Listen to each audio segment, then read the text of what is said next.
I can't believe it, Darren says as he's pulling me away from the Magium node, out of the room. I can't believe you actually did it, Barry. I swear one of these days you're going to give me a heart attack.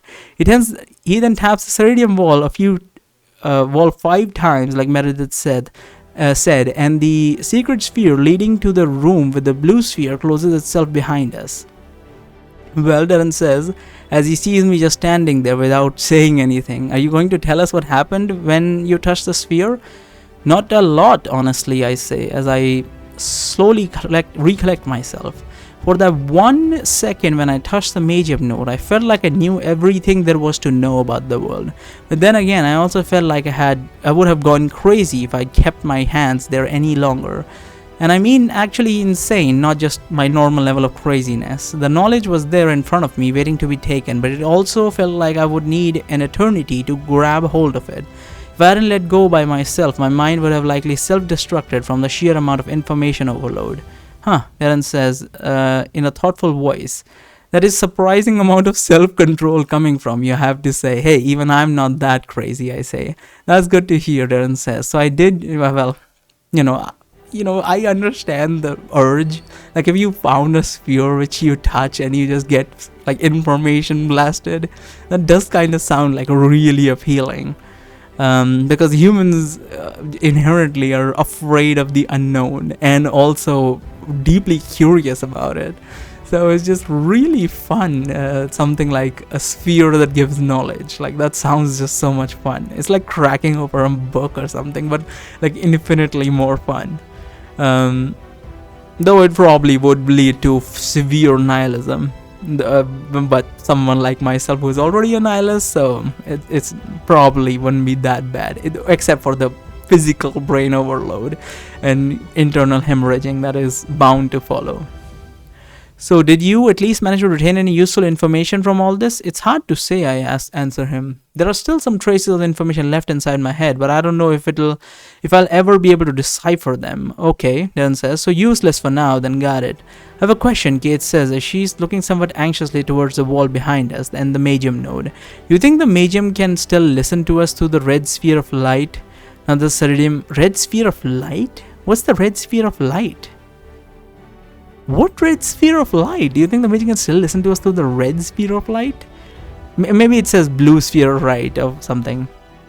Yeah, it's probably blue sphere. That would make sense. Now that the Ceridium door is shut. Highly unlikely, Araka says, but it wouldn't hurt to get a little further from it just to be safe. Wait, Hardrick says, as we are moving away from the wall in the direction of Meredith's meeting hall. Did he just say? Yeah, that's what I'm saying. Did he just say red sphere? What do you mean red sphere? The only color I saw on the sphere were yellow and black. Where was the red? The sphere was clearly green for me, Darren says, so I'm assuming that different people must see it in a different color. Different colors, is that right, Araka? Correct, Araka says. Flower, for example, sees it at purple. So does Iluna, since she lives inside Flower's mind. I, on the other hand, have been through so many earthen bodies that I've seen the Magium nodes in all of the colors of the rainbow by now.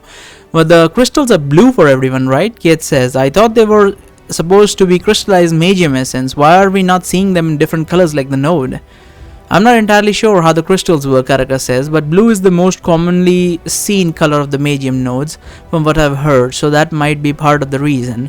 I can also confirm that of all the colors I've seen while I was possessing animals, blue was definitely the color that comes up the most often. Yeah, that would make perfect sense since I see the sphere as blue. Sphere is blue, I say. Hardrick says, a common color for a common name. It's like the universe itself is out to get you sometimes, isn't it? What does that mean? Oh, because our name is Barry, so it's a common name, and color is also something we see as very common. I said, trust me, you get used to it after a while. So, is this a good time to ask what everyone's thoughts are on what just happened to us in the Magium realm? Dylan says, I wouldn't want to awaken unnecessary trauma in anyone, but I feel like this needs to be discussed sooner rather than later. It's fine, Nara, Kate says. At least we were warned in advance by Barry about the void and the erasure from existence, so it wasn't much of a shock as it could have been. That being said, I'm not exactly sure what there is to discuss. I'd say the encounter was fairly straightforward. The Magium fragment pretty much confirmed to us that Aiden is one of the two old enemies mentioned by the prophecy. It also more or less confirmed that it wants him dead. But that's odd, because Aiden used the Magium's power, and that's why so the reason, here's the two things. Either the Magium wants Aiden dead because, well, he's Aiden, in which case it's fine, I suppose. But if the Magium wants him dead for any other reason, as in like he was someone who used Magium's powers, that would mean that eventually the Magium would set someone after us as well to kill. That's interesting. Why doesn't the Magium just kill Aiden though? Has he gotten to the level of, like, he shouldn't have gotten to the level of loopholes where he should be able to avoid the Magium though. So I'm not too sure what's that all about. So what are we going to turn into, the Magium's lackeys now? Hudrick says, just like that. What power does he have over us anyway? Would we even meet him again if we never approach one of those weird spheres again? It's not that simple, Araka says. Whenever Selkram does his rituals, he links you directly to the Magium by means of Time Weaver delivering the prophecy, who is linked to the Magium herself during that state. While you are in that state, you're practically standing on the Magium's doorstep, so yes, there would be a notable risk of you coming into direct contact with a Magium fragment again if you avoid the nodes. Even if you avoid the nodes. Hudrick says. Well, either way, nobody is stewed, so I guess the Magium will just have to erase me then. If we are forced to fight Aiden at some point in time, it's fine by me, but I won't go out of my way to hunt him down just because some dumb floating sphere of light ordered me to. That's the spirit, Araka says. Don't worry, I'll make sure to smuggle some blankets for you when you're serving your time inside the void. I heard that it can get really cold there during the winter. Save the blankets and send me some dwarven ale instead, Hudrick says. There's nothing that warms you better during a freezing winter than some strong alcohol. So fucking Hudrick. Duly noted, Araka says. Guys, I think I might have figured out something very important, I say, after being deep inside my own thoughts for more than a minute. While the others were talking, such as, Araka asked me in a doubtful tone. Oh, such as she probably said it like that, in a doubtful tone. When I touched the Magium node, even though it was for a very short while, I could still feel myself connected with the Magium itself, I say. This was more than just the link that I had with it during the ritual. It was as if the Magium and I were one and the same. I was one with the source. The source? Darren asked me, you mean like the source of all magic? No, not only of magic, I say. I mean the source of the earthen plane, the magical plane, the ethereal plane, the source of all the parallel universes that contain different versions of ourselves, the source of time and space, the source of thoughts and consciousness and free will.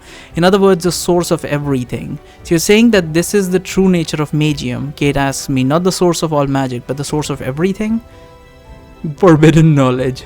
Araka laughs very loudly. That's it. That is exactly it. Source of everything. Those were the three words that I have been avoiding to say all this time, because they would have divulged the true nature of Magium. Since you two are still here and have not been erased from before our eyes, then this confirms that we should be able to speak freely of this subject matter from now on.